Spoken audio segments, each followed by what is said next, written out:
Allahümme salli ala Muhammed ve ali Muhammed. Bismillahirrahmanirrahim. Selamun aleyküm əziz dəyərli izləyicilər. Xoş gördük sizləri bu rəhmət ayında. Allah Teala etdiyiniz ibadətləri, itaatləri sizlərdən və bizlərdən ali dərəcədə qəbul eləsin əzizlər.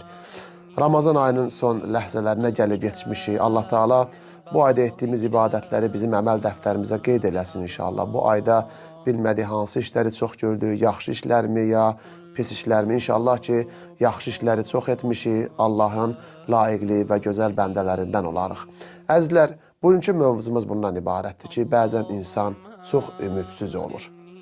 Bəzən insan tövbəyə tərəf gəldikdə çox ümidsiz olur və tövbədən üz döndərir və ondan ayrı düşür.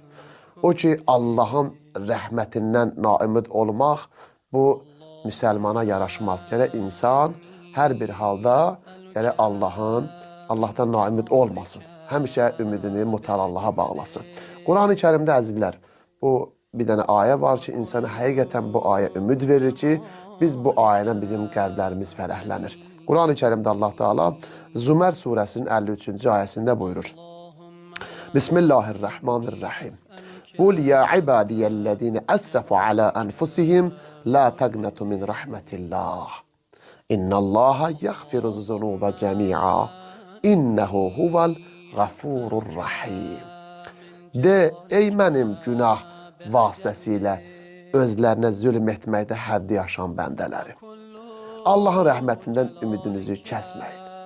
O qədər günahlar edirik ki, həddi aşırıq. Amma Allah Teala bizə nə deyir ki, Allahın rəhmətindən ümidinizi kəsməyin. Bəzi hallarda şeytan bizə o qədər vəsvəsə edir ki, günahı eləyirik. Axırda o günah eləyəndən sonra onda bir peşmançılıq hissi duyuruq. Amma Allah Teala deyir ki, la təqnətu min rəhmətillah. Allahın rəhmətindən sən naümid olma, ümidini kəsmə. İnşallah ki, Allah günahlarımızdan keçər, rəhməti ilə bizə nəzər eləyər. Bəzən biz bir şey var ki, onu səhv anlayırıq ki, Allah öz ədaləti ilə bizdən rəftar eləsin, bu düzgün deyil. Biz deyək ki, Allah öz rəhməti ilə, rəhmi ilə bizdən rəftar eləsin. Ki, o qədər günahlarımız var, fəsadlarımız var, qeybətimiz var, haqqınnaslığımız var, onun haqqında, bunun haqqında danışmağımız var. Allah öz ədaləti ilə bizdən rəftar eləsə, vay bizim halımıza. Dua eləyək ki, Allah öz rəhmətinlə bizdən rəftar elə. Bu Ramazan ayında Allah Teala bu ayələ bizə bir ümid bəsləyir ki, ey möminlər, ey Allahın bəndələri, mənə tərəf gəlin, mənim rəhmət qapılarım açıqdır, məndən üz döndərməyin. İnnehu huvel gafurur rahim. Çünki o mütəal Allah bağışlayan və mehriban Allahdır, bizi bağışlayandır. Bu ayə Ramazanda ümidsizliyi qadağan edən və səmimi tövbəyə təşviq edən ən güclü mesajdır əzizlər.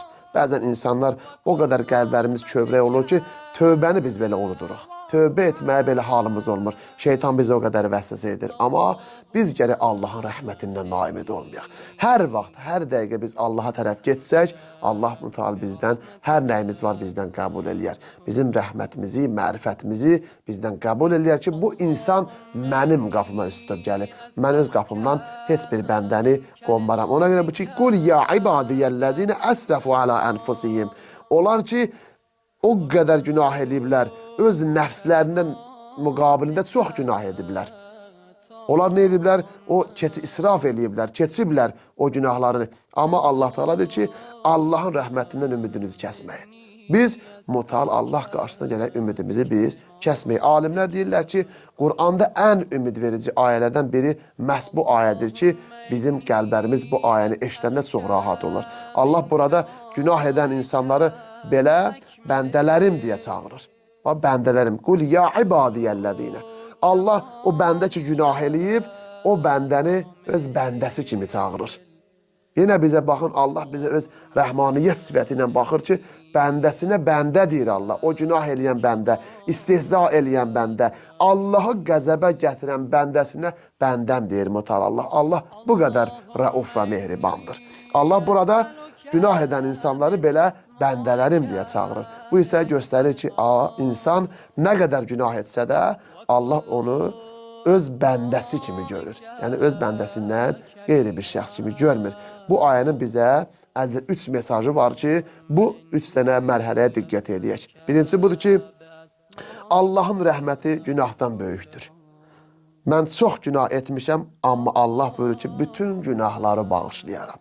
Bəzən insan özünə qapanır, o qədər günah etmişəm, Allah məni bağışlamaz. Bu söz səhvdir. Hər vaxt biz mütəal Allah tərəfə getsək, Allah mütəal bizdən nə eləyər? Bizim tövbəmizi, bizim günahlarımızı inşallah bağışlayar.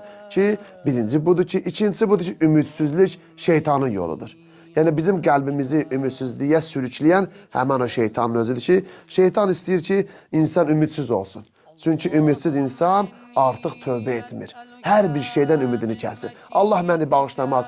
Heç nə namaz qılır, nə ibadət, hər bir şeydən çəkinir. Şeytan bu halda sevinir ki, bəndə Allahın qapısını bağlayıb, mənim qapısımı öz üzərinə açıb. Bu olmaz. Üçüncüsü budur ki, tövbə qapısı, mütəal Allah deyir ki, mənim tövbə qapım açıqdır. Ramazan ayı tövbə üçün ən gözəl fürsətdir, əzizlər. Biz bu ayda çoxlu tövbə edək. 3-4 gün qalıb Ramazan ayının qurtarmağına çalışaq, bu ayın fəzilətindən naimid olmayaq, ibadətindən naimid olmayaq, səhlənkarlıq etməyək. Bəzən möminlər yatırlar, imsaka durmurlar, səhlənkar yanaşırlar, namazlarını qəzaya verirlər. Gün ərzində olsun, yatmaq da ibadətdir, nəfəs almağımız da ibadətdir. Amma çalışaq ibadətdə, itaətdə elə ən möhkəm bəndələrdən olaq. İmam Əli əleyhissalam buyurur ki, Əzəmuz zunubi indəllah əl-yəsu min rabhillah. Allah yanında ən böyük günahlardan biri onun rəhmətindən ümid kəsməkdir. Allah yanında ən böyük günah budur ki, biz ümidimizi Allahdan kəsmişik. Biz bu cür nə bəndə olmayaq. Ey insan, günahın böyük olsa da, mənim rəhmətim daha böyükdür. Sənin günahın nə qədər böyük olsa, amma mənim rəhmətim o qədər böyükdür ki, mənim qapımdan əl çəkməklə alimlər deyirlər ki, şeytanın ən böyük hiləsi insanı günaha salmaq deyil.